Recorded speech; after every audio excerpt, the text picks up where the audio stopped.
What about the Senate po? Do you also share the sentiment of the others saying na nagkaroon lang talaga, delaying tactics lang ang Senate, headed by the Senate President Jesus Cordero dito sa nangyari na to?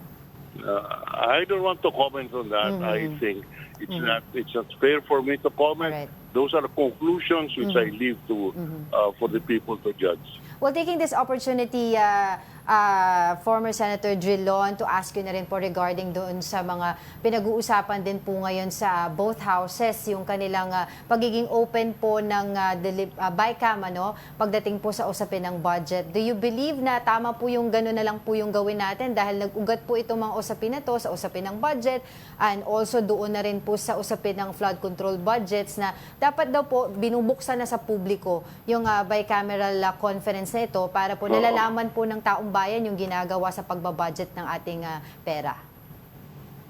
Sang-ayon po ako dyan. Dapat open to the public. Ngunit hindi po yan ang buong solusyon. That's a good start. I endorse it. Dapat buksan sa publiko.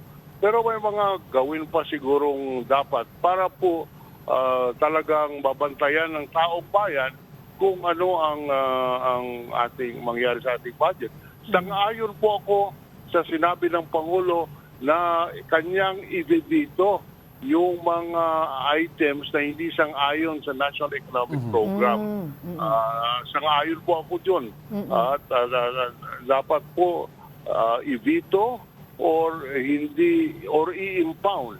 Yan po ang pwede nilang gawin. Ibito ang mga items na yan na hindi sang-ayon sumusunod dun sa National Expenditure Program, ibito or kung or lalagyan ng for later release.